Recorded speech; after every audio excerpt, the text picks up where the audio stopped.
Welcome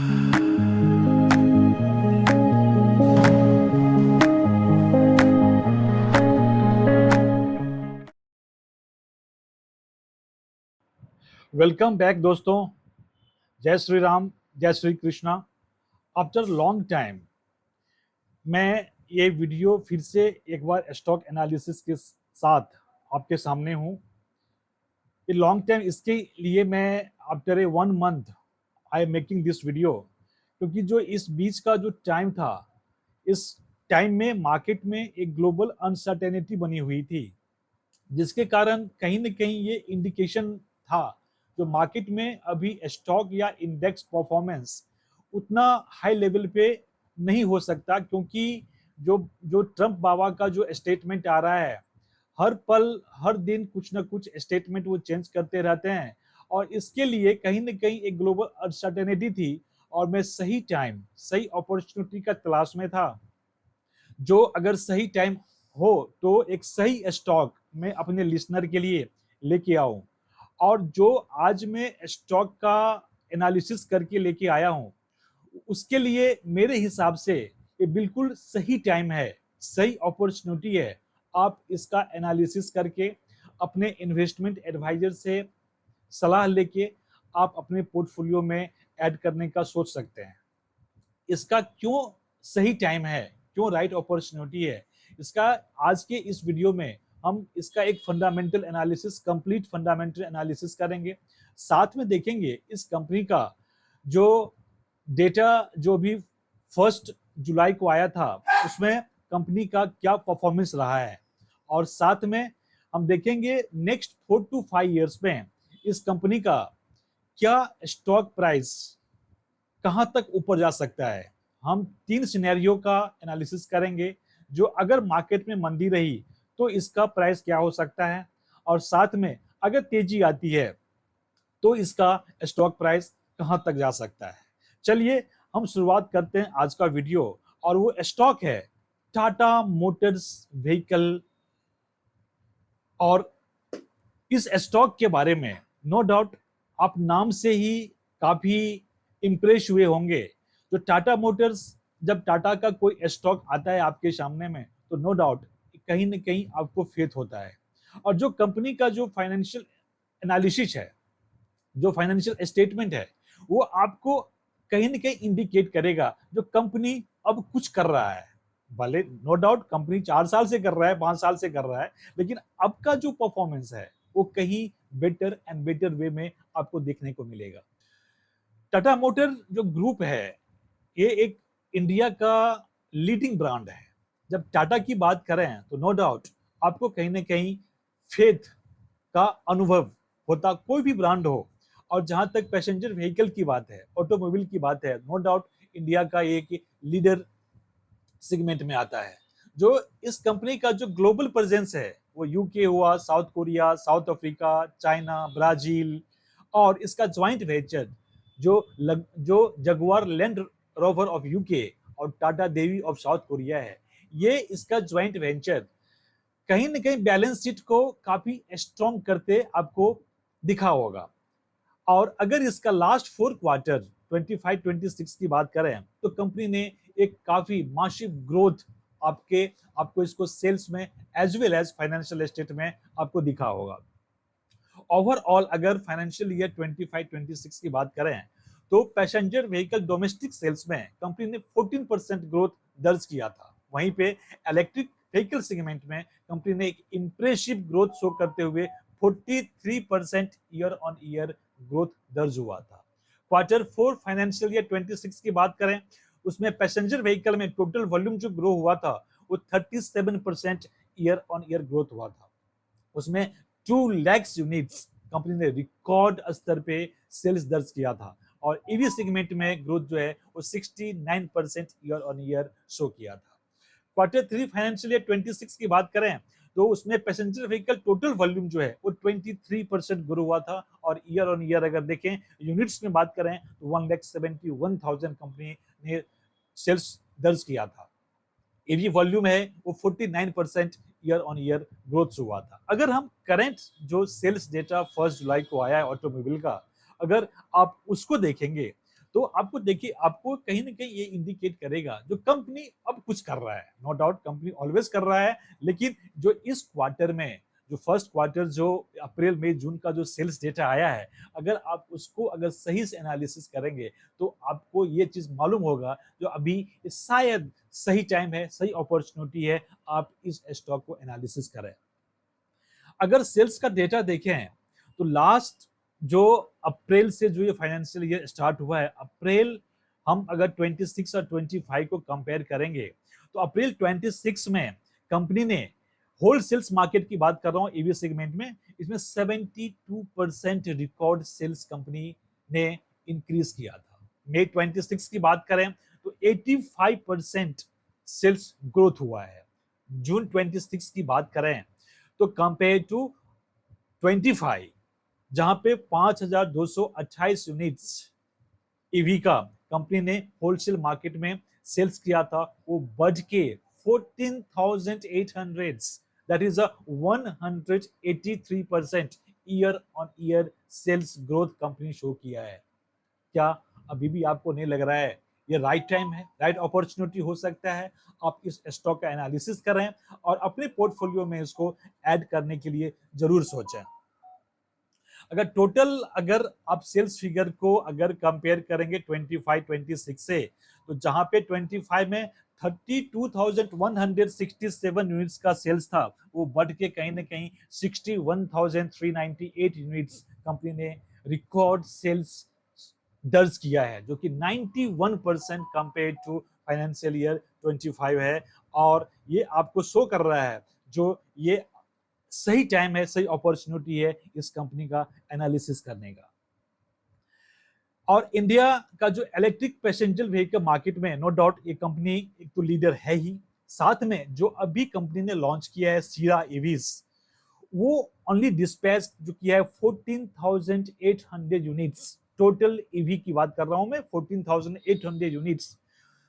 ये जून अप्रैल से लेके जून की बात कर रहा हूं, टोटल अगर आप इसको ऐड करेंगे अप्रैल मई जून का, तो टोटल यूनिट्स आ रहा है ऑलमोस्ट 34,467 यूनिट्स में, जो जून में ओनली 14,800 यूनिट्स कंपनी ने सेल शो किया है, और इस क्वार्टर में टोटल 34,467 यूनिट्स है। अगर हम इस क्वार्टर की बात करें तो it is a one of the best quarter इस कंपनी के लिए है। और जब ये बेस्ट क्वार्टर है तो क्यों नहीं आप इस स्टॉक को एनालिसिस करके इस बेस्ट क्वार्टर का फायदा लें। कंपनी का जो ईवी सेगमेंट है, मैं अभी तक टोटल 7 ईवीज मॉडल्स कंपनी ने लॉन्च किया है, जिसमें टाटा टियागो ईवीज है, नेक्सॉन है, पंच ईवी है, Harrier, curve, tiger, EV express जो कि फ्लीट बायर्स के लिए है, और जो जस्ट कंपनी लॉन्च किया है वो सीरा ईवी। नो डाउट अगर आपको इस तरह का परफॉर्मेंस कंपनी अगर इस क्वार्टर में दिखा रहा है तो मेरे हिसाब से ये सही टाइम है, सही क्वार्टर है, आप इस कंपनी का एनालिसिस करके अपने पोर्टफोलियो में ऐड करने का जरूर सोच सकते हैं। कंपनी की फाइनेंशियल की बात करें, अभी कंपनी का जो मार्केट कैप है वो टोटल 1,24,453 करोड़ है, और जो करंट मार्केट प्राइस चल रहा है दोस्तों वो 338 है। आप इसका अगर चार्ट एनालिसिस करोगे तो आपको दिखेगा जो टॉप पे था वो कहीं ना कहीं बॉटम पे ट्रेड कर रहा है। तो एक तो अपॉर्चुनिटी बॉटम फिशिंग का भी है, और जब आप अपने पोर्टफोलियो में ऐड करें तो एक सही स्ट्रेटेजी के हिसाब से, सब पैसा अपने को लगाना नहीं है। मेरे हिसाब से जो भी पोर्टफोलियो का आपका साइज है उसका अभी ओनली 2.50%, मीन्स अगर आपका 5 लाख का पोर्टफोलियो है तो आप 12,500 के हिसाब से आप उसमें इस स्टॉक को ऐड कर सकते हो।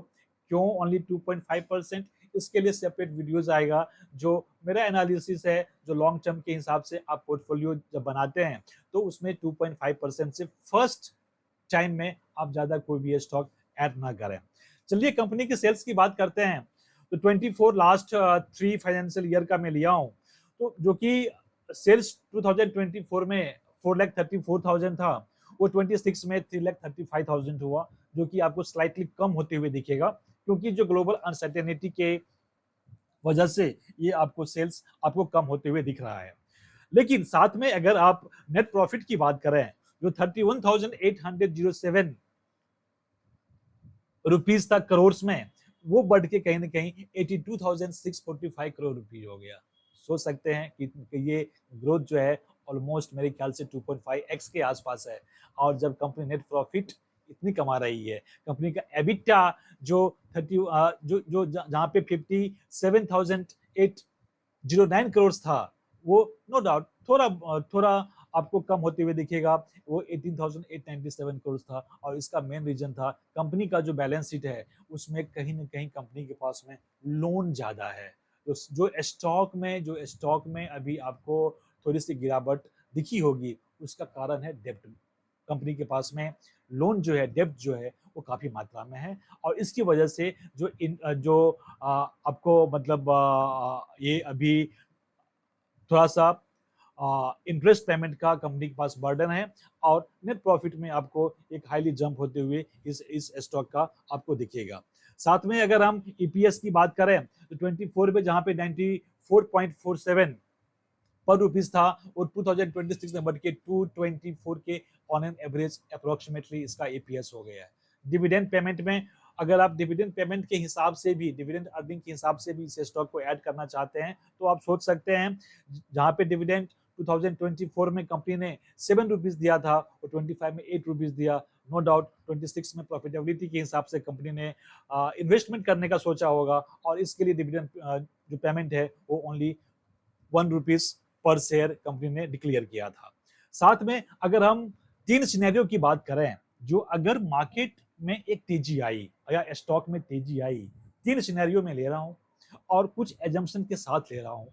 जो अगर अगर सपोज हम सबसे पहले ये बात करते हैं, जो अगर मार्केट में मंदी हुई, अगर स्टॉक में मंदी हुई, जिस हिसाब से, जिस एजम्पशन के साथ में मैं चल रहा हूं, अगर उससे अगर टोटली अपोजिट हुआ, तो कंपनी का प्राइस क्या हो सकता है। अगर हम base price earning per share अगर 10 रुपीज लें, और अगर ग्रोथ रेट हम लें ओनली 5% हुआ, तो बाय 2030 इसका ईपीएस जो होगा अर्निंग पर शेयर, वो 12.20 रुपीज होगा। 5% ग्रोथ के हिसाब से मैं पूरा कैलकुलेशन दिया हूं इसके ऊपर में, आप इसको रेफर कर सकते हैं। तब इसका एक्सपेक्टेड जो प्राइस टू अर्निंग रेशियो होगा वो 25 टू 30 के बीच में होगा।